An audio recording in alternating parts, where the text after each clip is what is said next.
नमस्कार मेरे प्यारे दोस्तों, आप सभी लोगों का आपके अपने ऑनलाइन प्लेटफॉर्म पर बहुत बहुत स्वागत है। जल्दी से सारे लोग आ जाइए। फिर आज के सेशन के हम लोग शुरुआत करेंगे और बीएड प्रवेश परीक्षा 2026 को ध्यान में रखते हुए जीके जीएस की एक क्लास होने वाली है, जो कि आपके एग्जाम के लिए काफी इंपॉर्टेंट हो सकती है। एग्जाम ओरिएंटेड क्वेश्चंस जो हैं वो आपको देखने को मिलेंगे, प्रीवियस ईयर के क्वेश्चंस आपको देखने को मिलेंगे, सेम टू सेम आपको एग्जाम पैटर्न पर ये पूरा सेशन आपको देखने को मिलेगा। तो चलिए शुरू करेंगे आज की क्लास को, और शुरू करने से पहले निवेदन करूंगा सेशन को एक बार आप सभी मेरे भाई बहन जल्दी से लाइक कर दीजिएगा, शेयर कर दीजिएगा, ताकि बाकी साथियों तक भी ये सेशन पहुंच सके। और चैनल पर पहली बार है तो सब्सक्राइब जरूर कर दीजिएगा, ताकि जब भी हम लोग लाइव आते हैं तो उसकी नोटिफिकेशन आपको मिलती रहे। आज के सेशन में हम लोग पूरे 50 प्रश्नों को करने वाले हैं। आप लोग काउंट करते चलिएगा कि आपने कितने प्रश्नों का सही आंसर किया है, और लास्ट में मुझे कमेंट करके जरूर बताइएगा कि आपका स्कोर क्या रहा है। तो चलिए शुरू करते हैं आज की क्लास को।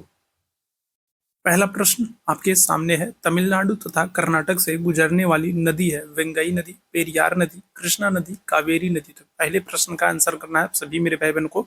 आपसे पूछा जा रहा है तमिलनाडु तथा कर्नाटक से गुजरने वाली नदी कौन सी है। तो वेंगई नदी है, पेरियार नदी है, कृष्णा नदी है, या फिर कावेरी नदी है। तो करेक्ट आंसर क्या हो जाएगा?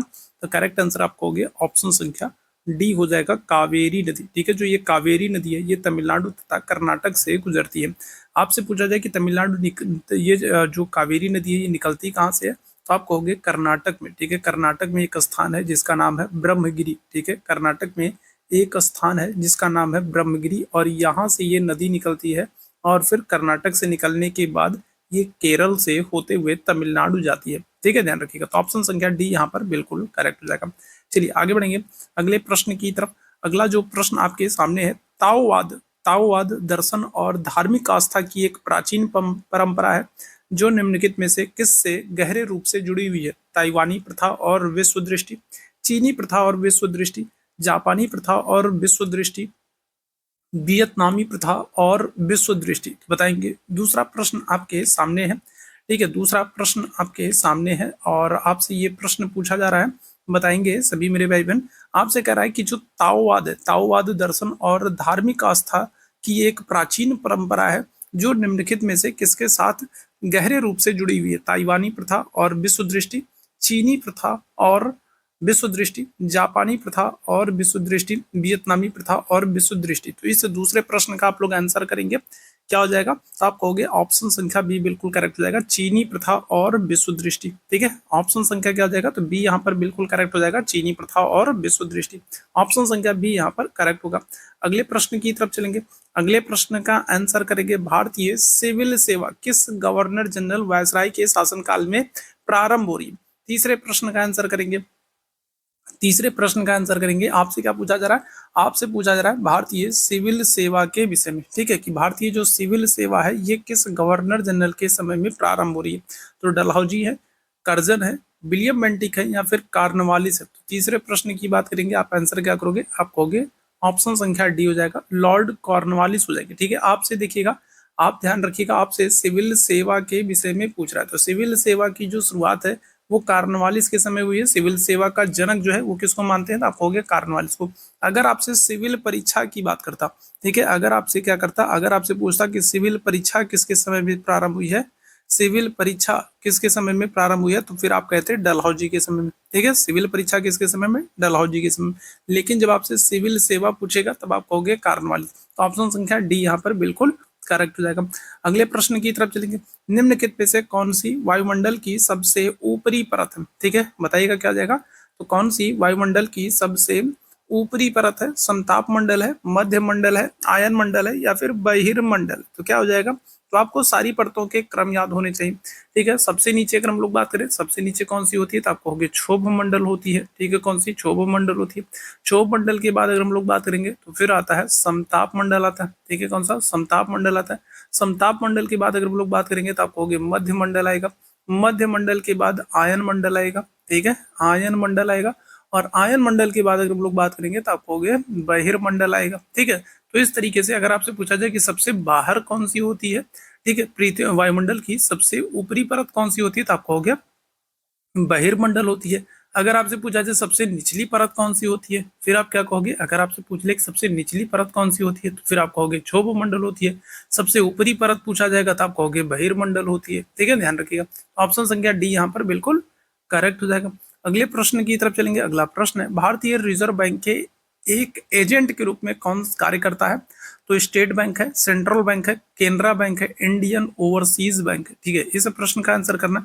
तो इनमें से कौन सा एक ऐसा है जो भारतीय रिजर्व बैंक के एजेंट के रूप में कार्य करता है? आप क्या कहोगे? तो state bank, central bank, Canara bank या फिर इंडियन ओवरसीज बैंक। तो आप कहोगे भारतीय स्टेट बैंक। ठीक है, स्टेट बैंक ऑफ इंडिया जो है ये भारतीय रिजर्व बैंक के एक एजेंट के रूप में काम करता है। और आपसे प्रश्न बन सकता है कि जो ये स्टेट बैंक ऑफ इंडिया है इसका राष्ट्रीयकरण कब किया गया? ठीक है, इसको राष्ट्रीयकृत कब किया गया, इसको नेशनलाइज्ड कब किया गया, इसका राष्ट्रीयकरण कब कर दिया गया? तो आप कहोगे 1955 में, 1955 में स्टेट बैंक ऑफ इंडिया का राष्ट्रीयकरण कर दिया गया। तो ये भी याद रखिएगा, इंपॉर्टेंट है आपके लिए। अगले प्रश्न की तरफ चलेंगे। विश्व व्यापार संगठन जो अब गेट के स्थान पर है का मुख्यालय कहाँ पर है? आपसे क्या कर रहा है? आपसे विश्व व्यापार संगठन, ठीक है, WTO की बात कर रहा है, वर्ल्ड ट्रेड ऑर्गेनाइजेशन, विश्व व्यापार संगठन का आपसे मुख्यालय पूछ रहा है। आपको बताना है कहाँ पर होगा, बताइएगा क्या आ जाएगा? तो विश्व व्यापार संगठन का आपसे मुख्यालय पूछ रहा है, तो वियना है, ब्रुसेल्स है, न्यूयॉर्क है या फिर जिनेवा है। तो आपको याद रखना है जो ये WTO है, ठीक है, जो ये WTO है, इसकी स्थापना आपसे पूछा जा सकता है। इसकी स्थापना आप कहोगे 1995 में हो रही है। ठीक है, कहाँ पर? तो 1995 में WTO विश्व व्यापार संगठन की स्थापना हो रही है। और इसका हेडक्वार्टर जो है वो आपको कहाँ पर देखने को मिलेगा? तो आप कहोगे जिनेवा में। ठीक है, कहाँ पर? तो विश्व व्यापार संगठन का हेडक्वार्टर आपको कहाँ पर? जिनेवा में देखने को मिल जाएगा। आपसे पूछा जाए कि भारत इसका सदस्य कब बना, विश्व व्यापार संगठन का सदस्य भारत कब बना? तो आप कहोगे 1995 में। भारत 1995 में ही विश्व व्यापार संगठन का सदस्य बन गया था। ठीक है, आगे बढ़ेंगे अगले प्रश्न की तरफ। विधान परिषद की सदस्यता के लिए न्यूनतम आयु क्या होनी चाहिए? ठीक है, तो विधान परिषद की हम लोग बात करेंगे तो विधान परिषद की सदस्यता के लिए न्यूनतम आयु क्या होनी चाहिए? 21 वर्ष है, 25 वर्ष है, 30 वर्ष है या फिर 35 वर्ष? विधान परिषद की बात हो रही है, बताएंगे क्या हो जाएगा? तो करेक्ट आंसर आप कहोगे विधान परिषद के लिए जो सदस्य बनने के लिए जो न्यूनतम आयु होनी चाहिए वो 30 वर्ष होनी चाहिए। ठीक है, कितनी? 30 वर्ष होनी चाहिए। ठीक है, 35 वर्ष अगर हम लोग बात करें, 35 वर्ष किसके लिए होना चाहिए? तो 35 वर्ष आप कहोगे राष्ट्रपति के लिए होना चाहिए। 35 वर्ष राष्ट्रपति के लिए होना चाहिए।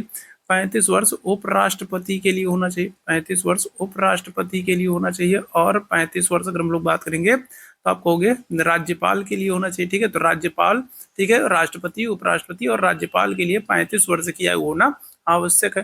ठीक है, 25 वर्ष अगर हम लोग बात करेंगे तो 25 वर्ष आप कहोगे लोकसभा के लिए, लोकसभा के लिए और विधानसभा के लिए।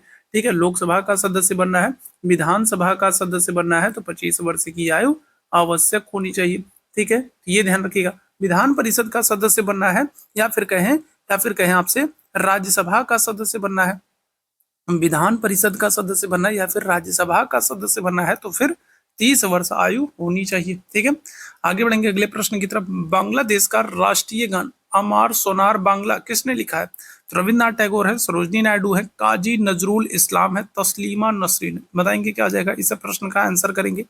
ठीक है, तो बांग्लादेश का राष्ट्रीय गान अमार सोनार बांग्ला ये किसने लिखा है? तो आप क्या कहोगे? तो आप कहोगे रविन्द्रनाथ टैगोर ने लिखा।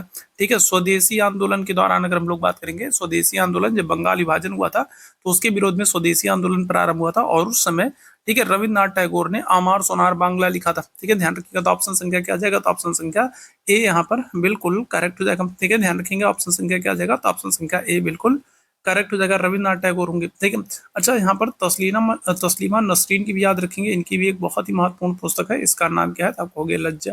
ठीक है, लज्जा अगर हम लोग बात करेंगे तो ये तस्लीमा नसरीन की बहुत ही फेमस इंपॉर्टेंट बुक है। ठीक है, याद रखिएगा। ठीक, सरोजनी नायडू की बात करेंगे तो इनकी एक बहुत ही महत्वपूर्ण पुस्तक है, उसका नाम है गोल्डन थ्रेशोल्ड। ठीक है, क्या हो जाएगा? तो गोल्डन गोल्डन गोल्डन थ्रेशोल्ड अगर हम लोग बात करें तो ये सरोजनी नायडू जी की पुस्तक का नाम है, तो इसको भी आपको याद रखना। गोल्डन थ्रेशोल्ड अगर हम लोग बात करेंगे तो सरोजनी नायडू जी की पुस्तक का नाम है। तो पुस्तकों को याद रखेंगे, वहां से भी प्रश्न बन जाते हैं। भारत में लाख का सबसे अधिक उत्पादन कहाँ पर होता है? छत्तीसगढ़ में, झारखंड में, पश्चिम बंगाल में, गुजरात में। बताएंगे क्या जगह? तो लाख की खेती अगर हम लोग बात करेंगे, लाख की खेती सबसे अधिक कहाँ पर होती है? छत्तीसगढ़ में, झारखंड में, पश्चिम बंगाल में, गुजरात में। क्या आ जाएगा? तो आप कहोगे ऑप्शन संख्या बी हो जाएगा झारखंड में। सबसे अधिक लाख की खेती जो है वो कहाँ पर होती है, तो आप कहोगे झारखंड में होती है। तो ऑप्शन संख्या बी बिल्कुल करेक्ट हो जाएगा। अगले प्रश्न की तरफ चलेंगे। भारत में लिग्नाइट का खनन कहाँ पर होता है? अब लिग्नाइट लिग्नाइट का संबंध किससे है? लिग्नाइट अगर हम लोग बात करेंगे तो लिग्नाइट क्या है, तो ये कोयले का प्रतिरूप है, ठीक है, कोयला है, ठीक है। लिग्नाइट क्या होता है, तो ये कोयला है। और ये कहाँ पर, तो ये झरिया में, कोरबा में, नेवेली में या फिर भद्रावती में। तो लिग्नाइट कोयले का खनन कहाँ पर होता है, इस प्रश्न का आंसर करेंगे तो आप क्या कहोगे, तो आप कहोगे नेवेली में, ठीक है। नेवेली कहाँ पर पड़ेगा, तो ये आप कहोगे नेवेली जो है ये आपको तमिलनाडु में देखने को मिल जाएगा, ठीक है। नेवेली आपको कहाँ पर, तो नेवेली अगर हम लोग बात करेंगे तो ये आपको तमिलनाडु में देखने को मिल जाएगा। और यहाँ पर लिग्नाइट कोयले का खनन होता है, ठीक है, याद रखेंगे क्या हो जाएगा, तो नेवेली, ठीक है, क्या हो जाएगा, तो आप कहोगे नेवेली, याद रखिएगा, ठीक है। तो ये कहाँ पर, तो ये तमिलनाडु में है और कोयले का खनन यहाँ पर होता है। तो ऑप्शन संख्या सी यहाँ पर बिल्कुल करेक्ट हो जाएगा, ठीक है। झरिया अगर हम लोग बात करेंगे तो ये भी महत्वपूर्ण है कोयले के लिए, और ये कहाँ पर आपको, ये आपको झारखंड में देखने को मिलेगा, ठीक है। कहाँ पर, तो ये आपको झारखंड में देखने को मिलेगा, ठीक है, याद रखेंगे, ठीक। चलिए आगे बढ़ेंगे अगले प्रश्न की तरफ। अगला जो प्रश्न हमारा है, अगले प्रश्न की तरफ चलेंगे। बहुत ही महत्वपूर्ण ये सेशन है। चलिए इस प्रश्न का आंसर करेंगे, निम्नलिखित में से कौन उष्ण कटिबंधीय पतझड़ी पौधा है जो दक्कन के पठारों की विशेषता है? बताएंगे क्या हो जाएगा, तो निम्नलिखित में से कौन सा उष्ण कटिबंधीय पतझड़ी पौधा है जो दक्कन के पठार की विशेषता है? सागौन है, शीशम है, चंदन है, साल है। 61वें प्रश्न की बात करेंगे, बताएंगे क्या हो जाएगा। इस प्रश्न का आंसर करना है सभी मेरे भाई बहनों को, आप कहोगे चंदन हो जाएगा, ठीक है। चंदन के जो वृक्ष, ठीक है, तो उष्णकटिबंधीय पतझड़ी पौधे हैं जो दक्कन के पठारों की विशेषता है। तो ऑप्शन संख्या सी बिल्कुल करेक्ट हो जाएगा। अगले प्रश्न की तरफ चलेंगे। समुदाय के लिए क्या अनिवार्य नहीं है, ठीक है। तो अगर हम लोग एक कम्युनिटी की बात करेंगे, समुदाय की बात करेंगे, तो समुदाय के लिए क्या अनिवार्य नहीं है? धर्म, एकता, विचार, भावना, क्या हो जाएगा बताएंगे। तो अगर हम लोग किसी कम्युनिटी की बात करेंगे तो उस कम्युनिटी में, उस समुदाय में क्या होनी चाहिए, एकता होनी चाहिए, ठीक है। दूसरी चीज अगर हम लोग बात करेंगे, उस कम्युनिटी का एक विचार होना चाहिए, विचार होगा तभी लोग एक दूसरे के समीप आएंगे, इकट्ठा होंगे, एकत्रित होंगे, ठीक है। तो कोई ना कोई विचार होगा, किसी बात से सहमत होंगे तभी वो इकट्ठा होंगे, एक उनका ग्रुप बनेगा, कम्युनिटी बनेगी, ठीक है। और उनमें कोई एक भावना भी होनी चाहिए, धर्म से संबंध नहीं है, ठीक है। जैसे आप देखोगे बीएड वालों का अपना एक समुदाय बन गया, उनकी एक कम्युनिटी बन गई, ठीक है। वकीलों की अपनी एक कम्युनिटी बन गई, ठीक है। टीचरों की अपनी एक कम्युनिटी बन गई, रेलवे यूनियन वाले हैं उनकी एक कम्युनिटी बन गई। तो इसके लिए धर्म जरूरी नहीं है, लेकिन एकता, विचार और भावना होना बहुत जरूरी है। तो धर्म अनिवार्य नहीं है। तो ऑप्शन संख्या क्या आ जाएगा, ए यहाँ पर बिल्कुल करेक्ट हो जाएगा। अगले प्रश्न की तरफ चलेंगे। निम्नलिखित में से संसार का सबसे अधिक प्रचलित विवाह कौन सा है? एक विवाह, प्रयोगात्मक विवाह, मैत्री विवाह, बहु भातृ विवाह, क्या हो जाएगा। तो अगर हम लोग विश्व भर में बात करेंगे, पूरी दुनिया में बात करेंगे, तो बहुत तरीके के विवाह प्रचलित है। और सबसे प्रचलित विवाह जो है वो एक विवाह वाला है, ठीक है, जिसमें पति पत्नी है, ठीक है। बहुपत्नी विवाह भी होता है, पता चला एक पति और उनकी बहुत सारी पत्नियां, ठीक है। या फिर बहुत बहुपति विवाह भी है कि जो है एक पत्नी है और उसके कई सारे पति हैं, ठीक है। और उसमें भी कई तरीके के विवाह होते हैं, ठीक है। तो यहाँ पर सबसे प्रचलित एक विवाह है, ठीक है। ऑप्शन संख्या ए बिल्कुल करेक्ट हो जाएगा। अगले प्रश्न की तरफ चलेंगे, बहुत important, very very important. Dvaita द्वैत सिद्धांत के प्रवर्तक कौन है? बताएंगे क्या आ जाएगा। तो द्वैता द्वैत सिद्धांत के प्रतिपादक कौन है, प्रवर्तक कौन है? शंकराचार्य है, रामानुजाचार्य है, निम्बार्काचार्य है, माधवाचार्य है। 64वें प्रश्न की बात करेंगे, क्या हो जाएगा। द्वैता द्वैत अगर हम लोग सिद्धांत के प्रवर्तक की बात करेंगे, आप क्या कहोगे, तो आप कहोगे निम्बार्काचार्य है, ठीक है। क्या आ जाएगा, तो निम्बार्काचार्य। यहाँ से बार बार आपके एग्जाम में प्रश्न पूछा गया है, बार बार प्रश्न यहाँ से रिपीट होता है, तो इसको आपको याद रखना है। क्या हो जाएगा, द्वैता द्वैत सिद्धांत के प्रवर्तक कौन जाएंगे, निम्बार्काचार्य हो जाएंगे। तो ऑप्शन संख्या डी बिल्कुल करेक्ट हो जाएगा।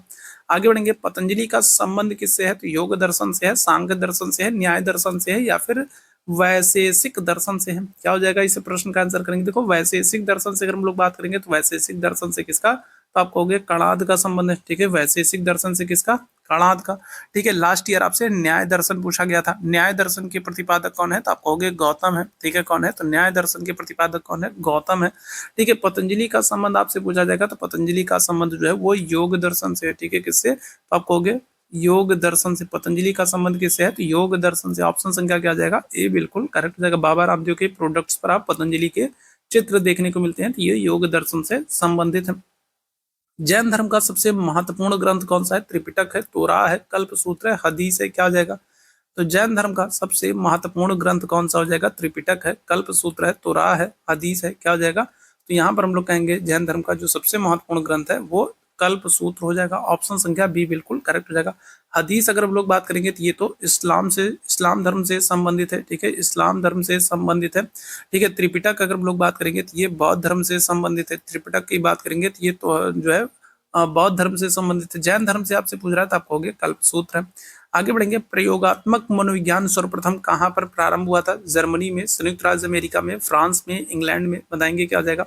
तो प्रयोगात्मक मनोविज्ञान अगर हम लोग बात करेंगे तो प्रयोगात्मक मनोविज्ञान जो है ये सर्वप्रथम कहाँ पर प्रारंभ हुआ था? जर्मनी है, अमेरिका है, फ्रांस है, इंग्लैंड है, तो आप कहोगे जर्मनी में, ठीक है। कहाँ पर? तो जर्मनी में प्रयोगात्मक मनोविज्ञान प्रारंभ हुआ था और 1879 याद रखना है, ठीक है, 1879 में जर्मनी में, ठीक है, मनोविज्ञान की पहली प्रयोगशाला स्थापित की गई थी। ऑप्शन संख्या ए बिल्कुल करेक्ट हो जाएगा।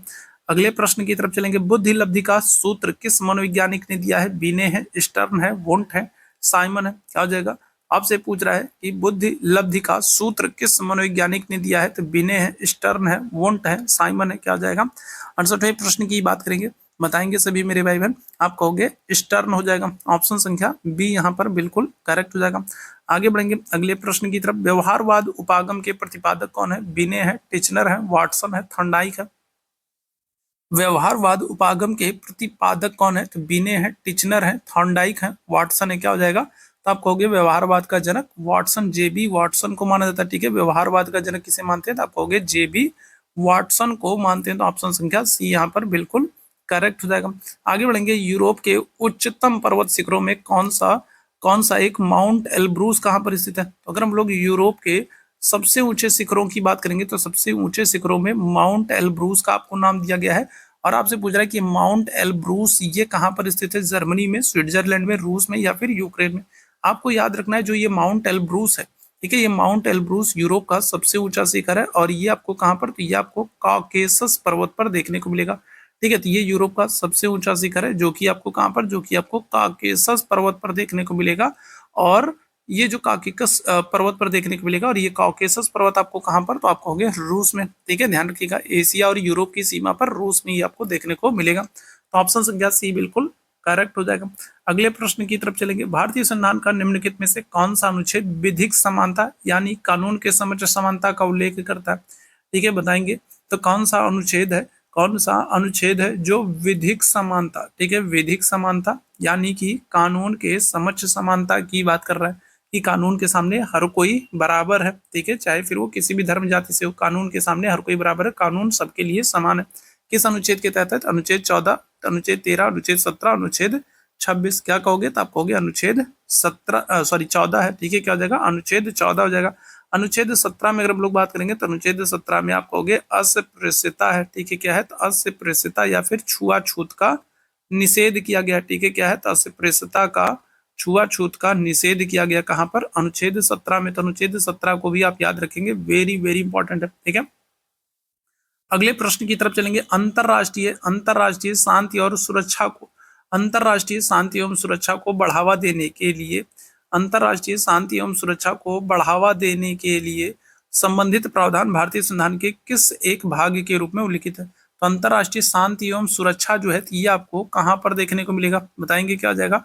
अंतरराष्ट्रीय शांति एवं सुरक्षा ये आपको भारतीय संविधान में कहाँ पर देखने को मिलता है? चलिए इस प्रश्न का आंसर करेंगे, मौलिक अधिकारों में, राज्य के नीति निर्देशक तत्व में, मौलिक कर्तव्यों में या फिर राज्यों में?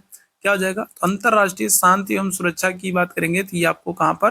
तो आपको हो गया ऑप्शन संख्या बी हो जाएगा, राज्य के नीति निर्देशक सिद्धांतों में देखने को मिलेगा, ठीक है। अगर हम लोग बात करेंगे कहाँ पर, तो आपको हो गया अनुच्छेद 51। अनुच्छेद 51 जो है ये वैदेशिक मामलों से संबंधित है या फिर कहेंगे अंतरराष्ट्रीय शांति एवं सुरक्षा से संबंधित है। और ये आपको नीति निर्देशक तत्व डीपीएसपी में देखने को मिलेगा भाग 4 में, ठीक है। भाग 4 की हम लोग बात करें तो भाग 4 जो है ये आपका कहाँ से कहाँ तक? तो ये आपका अनुच्छेद 36 से 51 के बीच में, ठीक है। भाग 4 जो है ये आपका अनुच्छेद 36 से 51 के बीच में है और यहीं पर आपको नीति निर्देशक तत्वों में अनुच्छेद 51 के अंतर्गत अंतरराष्ट्रीय शांति एवं सुरक्षा या फिर वैदेशिक मामलों से संबंधित प्रावधान देखने को मिलते हैं। तो ऑप्शन संख्या बी यहाँ पर बिल्कुल करेक्ट हो जाएगा। अगले प्रश्न की तरफ चलेंगे, अगले प्रश्न का आंसर करेंगे, भारत के किसी राज्य के राज्यपाल की नियुक्ति निम्नलिखित में से कौन करता है? तो राज्यपाल के संदर्भ में आपसे पूछा जा रहा है कि जो भारत का राज्यपाल होता है, जो भारत का राज्यपाल होता है उस राज्यपाल की नियुक्ति कौन करते हैं? तो भारत के प्रधानमंत्री करते हैं, संबंधित राज्यों के मुख्यमंत्री करते हैं, भारत के राष्ट्रपति करते हैं, या फिर भारत के प्रधानमंत्री की अध्यक्षता में केंद्रीय मंत्रिमंडल। क्या हो जाएगा? तो भारत में राज्यपाल की नियुक्ति कौन करता है? तो आप कहोगे राष्ट्रपति करते हैं। ठीक है, कौन करेंगे? तो राष्ट्रपति करेंगे। अगर आपसे पूछा जाए कि राज्यपाल को शपथ कौन दिलाता है, अगर आपसे पूछा जाए कि राज्यपाल को शपथ कौन दिलाता है, तो फिर आप कहोगे जो हाई कोर्ट उच्च न्यायालय है, तो उच्च न्यायालय के जो मुख्य न्यायाधीश होते हैं, ठीक है, कौन होते हैं? तो उच्च न्यायालय के, हाई कोर्ट के जो मुख्य न्यायाधीश होते हैं, वो क्या करते हैं? वो शपथ दिलाते हैं, याद रखिएगा। ठीक है, वो क्या करेंगे? तो वो शपथ दिलाते हैं। ठीक है, राज्य की अगर हम लोग बात करेंगे तो राज्य के जो राज्यपाल हैं उनकी नियुक्ति कौन करता है? तो नियुक्ति हम कहेंगे भारत के राष्ट्रपति करते हैं, लेकिन शपथ आपसे पूछा जाएगा तो शपथ आप कहेंगे उच्च न्यायालय के मुख्य न्यायाधीश दिलाते हैं। ठीक, अगले प्रश्न की तरफ चलेंगे। कौन सा कथन गलत है? ठीक है, तो यहाँ पर आपको 4 कथन दिए गए हैं और आपको बताना है कौन सा कथन गलत है भाई। ठीक है, चलिए प्रश्न थोड़ा सा बड़ा है तो यहाँ पर मैं ठीक है, इस तरीके से थोड़ा सा प्रश्न को छोटा कर दे रहा हूँ। आपसे कह रहा है कौन सा कथन, आपसे कह रहा है कौन सा कथन गलत है। ठीक है, तो गलत वाले कथन को आपको बताना है। पहला कथन आपसे कह रहा है, पहला कथन कह रहा है कि भारत के संविधान के अनुच्छेद 61 में राष्ट्रपति के महाभियोग की प्रक्रिया का वर्णन किया गया है।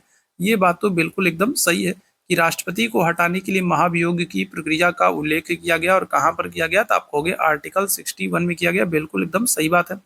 महाभियोग प्रस्ताव जो है वो संसद के किसी भी सदन में प्रस्तुत किया जा सकता है। बिल्कुल एकदम सत्य बात है। जो महाभियोग प्रस्ताव है इसको संसद के किसी भी सदन में लाया जा सकता है, ये बात भी बिल्कुल सत्य है।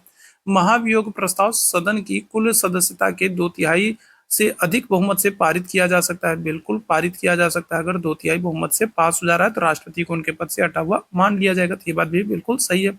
राष्ट्रपति पर राष्ट्रीय सुरक्षा के उल्लंघन के लिए महाभियोग चलाया जाता है, ये आपका गलत हो जाएगा। ठीक है, ये गलत हो जाएगा। राष्ट्रपति पर जो महाभियोग चलाया जाता है वो क्या होगा? तो वो संविधान का अतिक्रमण करने, संविधान का उल्लंघन करने के आधार पर, ठीक है, याद रखिएगा क्या जाएगा? तो राष्ट्रीय सुरक्षा के उल्लंघन पर नहीं, बल्कि क्या जाएगा? संविधान का अतिक्रमण करने के आधार पर उनके खिलाफ जो है वो महाभियोग लाया जा सकता है। तो ऑप्शन संख्या क्या जाएगा? तो डी यहाँ पर गलत हो जाएगा। ठीक है, याद रखेंगे। आगे बढ़ेंगे अगले प्रश्न की तरफ। महात्मा गांधी भारत के विरुद्ध थे, बताइएगा क्या हो जाएगा? तो मंद औद्योगिकरण के, तीव्र औद्योगिकरण के, औद्योगिकरण की ब्रिटिश पद्धति के, औद्योगिकरण की अमेरिकी पद्धति है। महात्मा गांधी की हम लोग बात करेंगे तो वो भारत के विरुद्ध थे, बताइएगा किस किसके लिए वो विरुद्ध थे? क्या हो जाएगा? मंद औद्योगिकरण है, तीव्र औद्योगिकरण है, औद्योगिकरण की ब्रिटिश पद्धति, या फिर औद्योगिकरण की अमेरिकी पद्धति। क्या हो जाएगा? तो आप कहोगे तीव्र औद्योगिकरण। महात्मा गांधी जो है वो तीव्र औद्योगिकरण के विरुद्ध थे। महात्मा गांधी का मानना था कि जिस तरीके से मशीनों का विकास हो रहा है, अगर इसी तरीके से मशीनों का तेजी से विकास होगा तो भारत एक कृषि प्रधान देश है। ज्यादातर लोग जो है अभी वो कृषि पर निर्भर है, और ऐसे में अगर भारत में मशीनों का विकास हो जाएगा, भारत में मशीनें आ जाएंगी, तेजी से औद्योगिकरण होगा, तो बहुत सारे लोग हैं जो बेरोजगार हो जाएंगे, क्योंकि उनका काम तो मशीनें करने लगेंगी।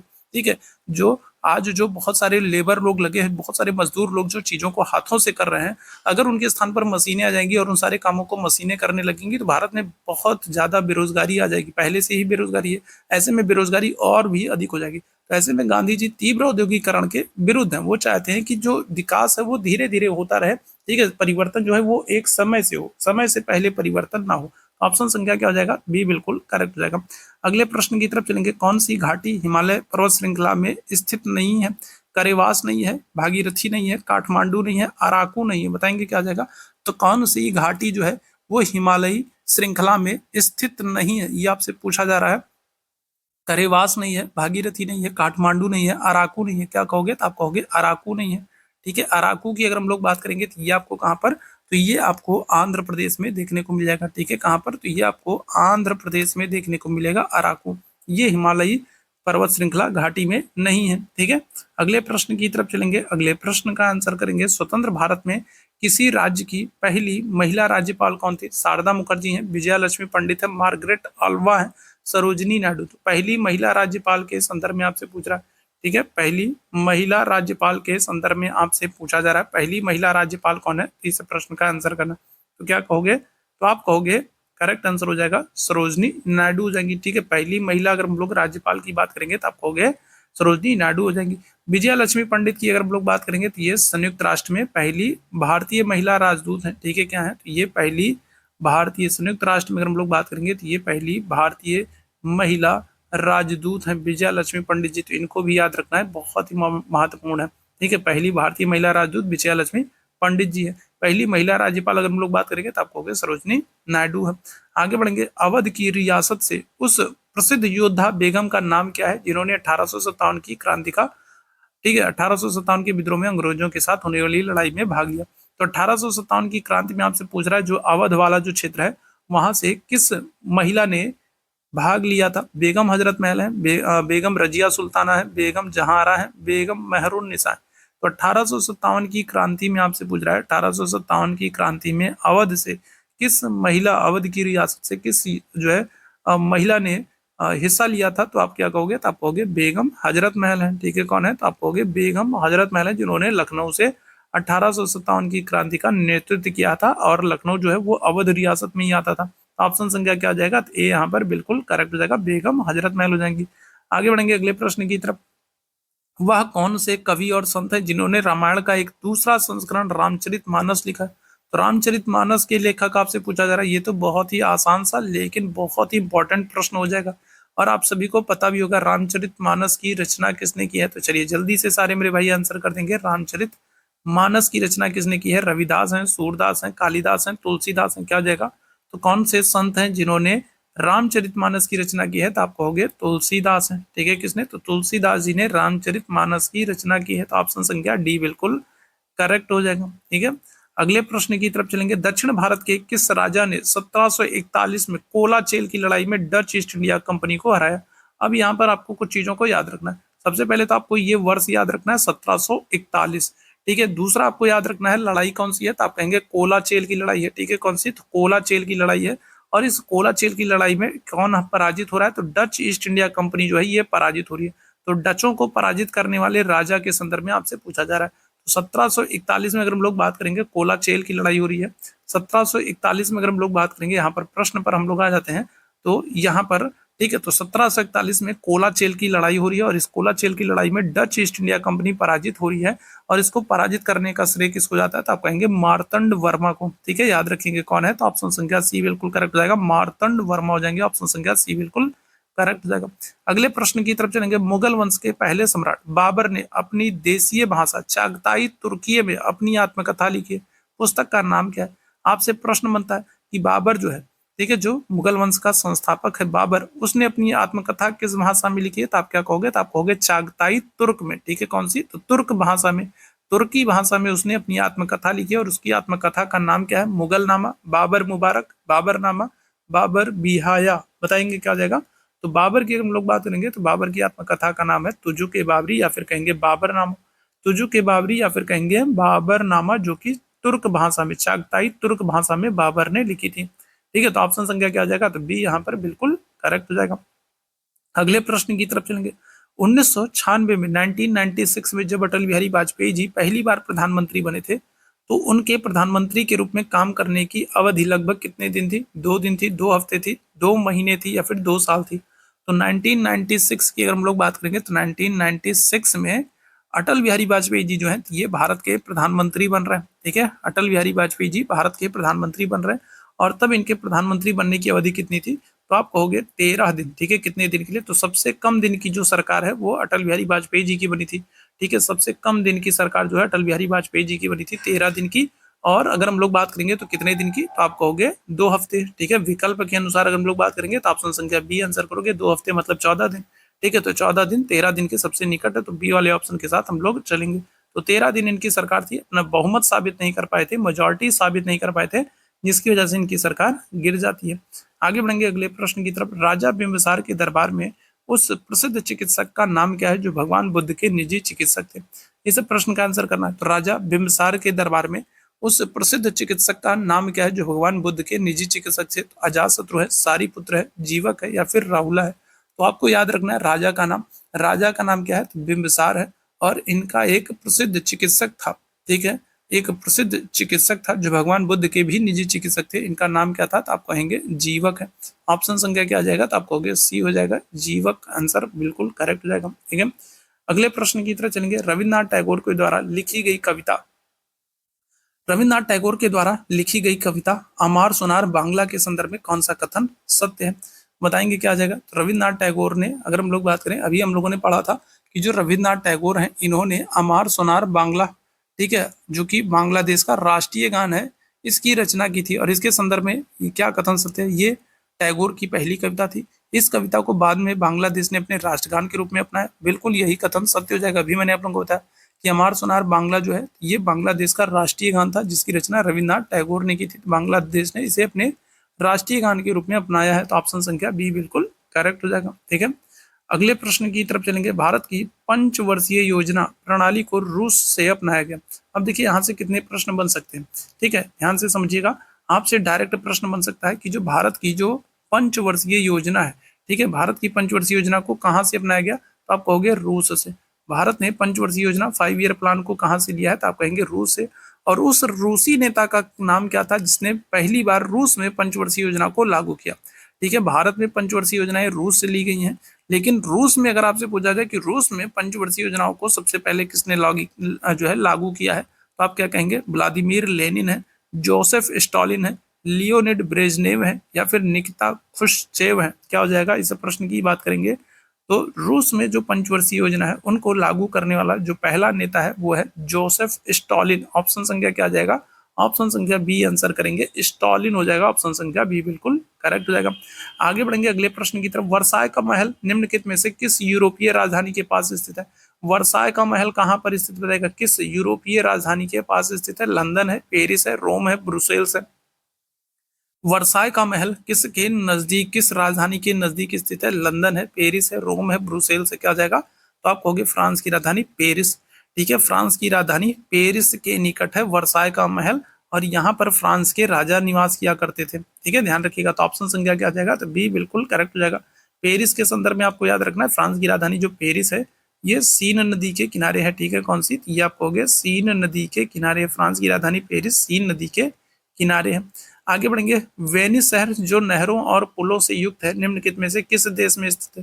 तो मर्चेंट ऑफ वेनिस आपने नाम सुना होगा, तो बताइएगा क्या जाएगा। तो आपसे पूछा जा रहा है कि जो ये वेनिस शहर है, ठीक है, जो ये वेनिस शहर है ये किस देश में स्थित है? डेनमार्क में, स्कॉटलैंड में, फ्रांस में, इटली में। क्या हो जाएगा? तो आप कहोगे इटली में।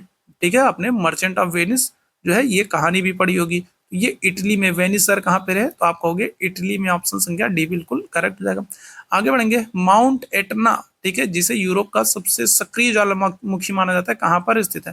ठीक है, बहुत ही इंपॉर्टेंट ये ज्वालामुखी है, माउंट एटना ज्वालामुखी, जो कि यूरोप का सबसे सक्रिय ज्वालामुखी माना जाता है। ये कहाँ पर स्थित है? ये आपसे प्रश्न पूछा जा रहा है। क्या हो जाएगा? चलिए जल्दी से बताएंगे क्या हो जाएगा। तो माउंट एटना ज्वालामुखी जो कि सबसे सक्रिय ज्वालामुखी, ये कहाँ पर है? तो पुर्तगाल में है, स्पेन में है, ग्रीस में, या फिर इटली में। तो आप कहोगे इटली में है। ठीक है, कहाँ पर? माउंट एटना ज्वालामुखी कहाँ पर है? आप कहोगे इटली में। ऑप्शन संख्या क्या आ जाएगा? तो डी बिल्कुल करेक्ट हो जाएगा। ठीक है, अगले प्रश्न की तरफ चलेंगे। पोनमुडी दक्षिण भारत का एक छोटा सा हिल स्टेशन है और ये किस शहर के पास स्थित है?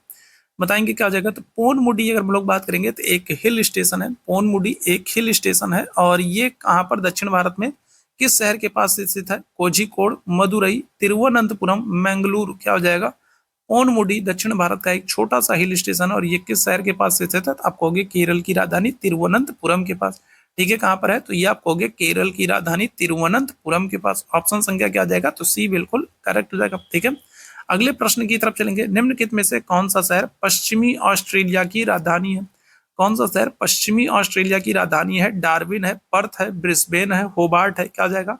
कौन सा शहर पश्चिमी ऑस्ट्रेलिया की राजधानी है? तो डार्विन है, पर्थ है, ब्रिस्बेन है, होबार्ट है। क्या हो जाएगा? तो आप कहोगे पश्चिमी ऑस्ट्रेलिया की राजधानी, आप कहोगे पर्थ है। ठीक है, क्या आ जाएगा? तो ऑप्शन संख्या बी आंसर हो जाएगा। पश्चिमी ऑस्ट्रेलिया की राजधानी क्या है? तो आप कहोगे पर्थ है। ऑप्शन संख्या बी बिल्कुल करेक्ट होगा। अगले प्रश्न की तरफ चलेंगे। भारतीय संविधान के अनुच्छेद 161 के अनुसार निम्नलिखित में से किसे सजा माफ करने या फिर सजा में हेरफेर करने की शक्ति दी गई है?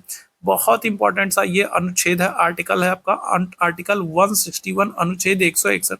अनुच्छेद 161 के अनुसार सजा माफ करने या फिर सजा में हेरफेर करने या फिर कहें सजा में बदलाव करने की शक्ति किसके पास है? बताएंगे क्या हो जाएगा।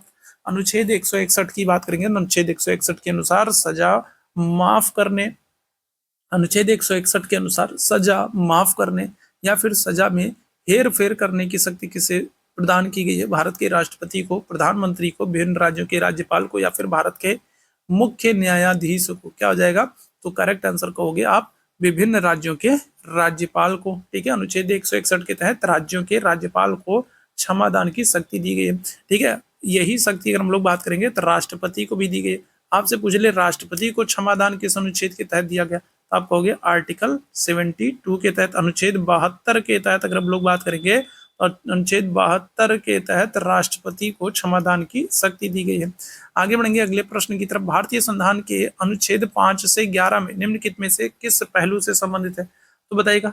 तो अनुच्छेद 5 से 11 पूछ रहा है, बताइएगा भारतीय संविधान का अनुच्छेद 5 से 11 किससे संबंधित है? अच्छा, ये जो अनुच्छेद 5 से 11 है इसके संदर्भ में आप याद रखेंगे कि 5 से 11 ये किस भाग में आता है, तो आप कहोगे भाग 2 में आता है। ठीक है, किस भाग में आएगा, तो आप कहोगे भाग 2 में। 5 से 11 किस भाग में आएगा, तो आप कहोगे भाग 2 में आएगा। और भाग 2 अनुच्छेद 5 से 11 और किससे संबंधित है, तो आप कहेंगे भारत की नागरिकता से संबंधित है। ऑप्शन संख्या क्या आ जाएगा? ए बिल्कुल करेक्ट हो जाएगा। ठीक है, अगले प्रश्न की तरफ चलेंगे, अगले प्रश्न का आंसर करेंगे। भारतीय संविधान का अनुच्छेद 300A, ठीक है, भारतीय संविधान का अनुच्छेद 300A किसकी गारंटी देता है? बताएंगे भारतीय संविधान का अनुच्छेद 300A या फिर कहे 300 का जो है ये किस बात की गारंटी देता है? किसी भी व्यक्ति अपनी शिक्षा से वंचित नहीं रहेगा, कोई भी व्यक्ति अपनी शिक्षा से वंचित नहीं रहेगा, कोई भी व्यक्ति अपने वैवाहिक अधिकारों से वंचित नहीं रहेगा, कोई भी व्यक्ति अपनी संपत्ति से वंचित नहीं रहेगा, कोई भी व्यक्ति अपनी निजता प्राइवेसी से वंचित नहीं रहेगा। क्या हो जाएगा? तो आप कहोगे कोई भी व्यक्ति अपनी संपत्ति से वंचित नहीं रहेगा। ऑप्शन संख्या क्या हो जाएगा? तो सी बिल्कुल करेक्ट हो जाएगा। आपको पता है अनुच्छेद 300 का में अगर हम लोग बात करेंगे तो राइट टू प्रॉपर्टी संपत्ति का अधिकार है। ठीक है, अगर हम लोग बात करेंगे तो अनुच्छेद 300 का में क्या है, तो राइट टू प्रॉपर्टी संपत्ति का अधिकार है। अनुच्छेद 300 का में, ठीक है, संपत्ति का अधिकार राइट टू प्रॉपर्टी है। और ये कैसा अधिकार है, तो आप कहोगे विधिक अधिकार या फिर कानूनी अधिकार है, लीगल राइट्स है, याद रखेंगे। ठीक है, तो ऑप्शन संख्या सी बिल्कुल करेक्ट हो जाएगा। अगले प्रश्न का आंसर करेंगे। भारतीय संविधान का अनुच्छेद 324 से 329 निम्नलिखित में से किस पहलू से संबंधित है? भारतीय संविधान का अनुच्छेद 324 से 329 किससे संबंधित है? चुनाव से, अल्पसंख्यकों की सुरक्षा से, पंचायतों से या फिर एक राज्यपाल की शक्ति से। तो अनुच्छेद 324 से 329 ये अनुच्छेद आपको याद रखने बहुत इंपॉर्टेंट है। अनुच्छेद 324 से 329 किससे संबंधित है? तो आप कहोगे निर्वाचन आयोग से। ठीक है, किससे? निर्वाचन आयोग से संबंधित है। और निर्वाचन आयोग का उल्लेख इस भारतीय संविधान के किस भाग में किया गया है? तो आप कहेंगे भाग 15 में। तो भाग 15 में निर्वाचन आयोग का उल्लेख किया गया अनुच्छेद 324 से लेकर के 329 तक। ऑप्शन संख्या ए बिल्कुल करेक्ट हो जाएगा। आगे बढ़ेंगे। भारत में प्रमुख सुपारी उत्पादक राज्य कौन सा है? बताइएगा क्या जाएगा। तो भारत में प्रमुख सुपारी उत्पादक राज्य कौन सा है? तो केरल है, पश्चिम बंगाल है, मणिपुर है, कर्नाटक है। बताइएगा प्रमुख सुपारी उत्पादक राज्य आपसे पूछा जा रहा है। इस प्रश्न का आंसर करेंगे क्या हो जाएगा? तो आप कहोगे कर्नाटक है। ऑप्शन संख्या डी बिल्कुल करेक्ट हो जाएगा, कर्नाटक है प्रमुख सुपारी उत्पादक राज्य हो जाएगा। आगे बढ़ेंगे। सिरसी सुपारी एरेका नट है जिसे भौगोलिक संकेतक जीआई टैग प्रदान किया गया। ये सुपारी किस राज्य में होती है? तो सिरसी सुपारी आपको याद रखना है। जो सिरसी सुपारी है इसको जीआई टैग मिल चुका है, भौगोलिक संकेतक प्राप्त हो चुका है। और ये किस राज्य में है? तो कर्नाटक में, बिहार में, आंध्र प्रदेश में, उड़ीसा में। क्या हो जाएगा? तो आप कहोगे कर्नाटक में। ऑप्शन संख्या क्या आ जाएगा? तो ऑप्शन संख्या ए बिल्कुल करेक्ट हो जाएगा, सिरसी सुपारी कर्नाटक में। ऑप्शन संख्या ए बिल्कुल करेक्ट हो जाएगा। ठीक है, चलिए आगे बढ़ेंगे। ठीक है, चलिए आगे बढ़ेंगे अगले प्रश्न की तरफ। चलिए अगले प्रश्न का आंसर करेंगे। बिहार राज्य के सासाराम शहर में किस प्राचीन सम्राट का मकबरा है? क्या हो जाएगा? तो बिहार की अगर हम लोग बात करेंगे तो बिहार में सासाराम में, ठीक है, सासाराम में किसका मकबरा है? तो बहादुर शाह जफर का है, अलाउद्दीन खिलजी का है, शेरशाह सूरी का है, कुतुबुद्दीन ऐबक का है। क्या हो जाएगा? तो बिहार राज्य के सासाराम में किसका मकबरा है? तो आप क्या कहोगे? तो आप कहोगे शेरशाह सूरी का है। तो ऑप्शन संख्या सी यहाँ पर बिल्कुल करेक्ट हो जाएगा। ठीक है, शेरशाह सूरी का मकबरा कहाँ पर है? तो आप कहोगे बिहार के सासाराम में। आगे बढ़ेंगे। बुंदेलखंड नामक क्षेत्र निम्नलिखित में से किस सीमा के अंतर्गत आता है? तो बुंदेलखंड अगर हम लोग बात करेंगे तो बुंदेलखंड नामक जो क्षेत्र है ये बुंदेलखंड नामक जो क्षेत्र है ये किसके निकट आता है? उत्तर प्रदेश और बिहार की सीमा के निकट, उत्तर प्रदेश और मध्य प्रदेश की सीमा के निकट, उत्तर प्रदेश और नेपाल की सीमा के निकट, उत्तर प्रदेश और उत्तराखंड की सीमा के निकट। तो आप क्या कहोगे? तो बुंदेलखंड वाला जो क्षेत्र है ये उत्तर प्रदेश और मध्य प्रदेश की सीमा के निकट है। ठीक है, तो ऑप्शन संख्या बी यहाँ पर बिल्कुल करेक्ट हो जाएगा। आगे बढ़ेंगे अगले प्रश्न की तरफ। अगले प्रश्न का आंसर करेंगे, किस वर्ग में ईस्ट इंडिया कंपनी ने, किस वर्ष में, ठीक है वर्ग नहीं होना चाहिए था यहाँ पर, वर्ष होना चाहिए था। ठीक है, क्या होना चाहिए था यहाँ पर? वर्ष होना चाहिए था। तो किस वर्ष में ईस्ट इंडिया कंपनी ने रणजीत सिंह के साथ अमृतसर की संधि की थी? बहुत इंपॉर्टेंट ये है, ये बहुत इंपॉर्टेंट है, आपको याद रखना। अमृतसर की पहली संधि हो रही है और किसके किसके बीच में हो रही है? तो आप कहोगे ईस्ट इंडिया कंपनी और रणजीत सिंह के बीच में हो रही है। ठीक है, ईस्ट इंडिया कंपनी और रणजीत सिंह के बीच में अमृतसर की पहली संधि हो रही है। और कब होगी? तो 1800 में, 1805 में, 1806 में या फिर 1809 में। तो आप कहोगे ऑप्शन संख्या डी हो जाएगा, 1809 में ईस्ट इंडिया कंपनी और रणजीत सिंह के बीच में पहली संधि हो रही है, अमृतसर की संधि हो रही है। ऑप्शन संख्या डी बिल्कुल करेक्ट हो जाएगा। ठीक है, आगे बढ़ेंगे अगले प्रश्न की तरफ। 1828 में ब्रह्म समाज की स्थापना किसने की है? राजा राम मोहन राय है, दयानंद सरस्वती है, केशव चंद्र सेन है या फिर विवेकानंद है? क्या हो जाएगा? तो 1828 में ब्रह्म समाज की स्थापना किसके द्वारा की गई है? क्या हो जाएगा? इस प्रश्न का आंसर करिएगा। करेक्ट आंसर क्या हो जाएगा? तो आप कहेंगे राजा राम मोहन राय हो जाएंगे। वेरी वेरी इंपॉर्टेंट है। ठीक है, 1828 में स्थापना हो रही है, किसकी स्थापना हो रही है? तो आप कहोगे ब्रह्म समाज की स्थापना हो रही है। ठीक है, ब्रह्म समाज की स्थापना हो रही है, कौन कर रहे हैं? आप कहेंगे राजा राम मोहन राय हो जाएंगे। ठीक है, दयानंद सरस्वती की बात करेंगे तो दयानंद सरस्वती ने 1875 में, 1875 में आर्य समाज की स्थापना की थी। ठीक है, किसकी? तो दयानंद सरस्वती की बात करेंगे तो इन्होंने 1875 में आर्य समाज की स्थापना की थी। स्वामी विवेकानंद की अगर हम लोग बात करेंगे तो इन्होंने 1897 में, 1897 में रामकृष्ण मिशन की स्थापना की थी। ठीक है, किसकी? तो रामकृष्ण मिशन की स्थापना की थी 1897 में। तो ये ध्यान रखना है आप लोगों को। क्लियर है? तो यहाँ पर करेक्ट आंसर क्या हो जाएगा? तो ऑप्शन संख्या ये हो जाएगा, राजा राम मोहन राय हो जाएंगे। क्लियर है? तो ये आज का महत्वपूर्ण सेशन था और उम्मीद है सेशन आप लोगों को पसंद आया होगा। सेशन पसंद आया हो तो आप लोगों से निवेदन करूंगा कि आप सभी जितने मेरे भाई बहन सेशन को लाइक जरूर कीजिएगा, शेयर जरूर कीजिएगा और चैनल पर पहली बार है तो सब्सक्राइब भी जरूर कर लीजिएगा, ताकि जब भी हम लोग लाइव आते हैं तो इसकी नोटिफिकेशन आपको मिलती रहा करे। तो अभी के लिए हम लोग बस इतना ही करेंगे। थैंक यू सो मच आप सभी मेरे भाई बहनों को मेरे साथ जुड़ने के लिए। जल्द ही एक नए और बेहतरीन सेशन के साथ हम लोग मिलेंगे। अभी के लिए बस इतना ही। थैंक यू सो मच आप सभी मेरे भाई बहनों को मेरे साथ जुड़ने के लिए। Thank you so much.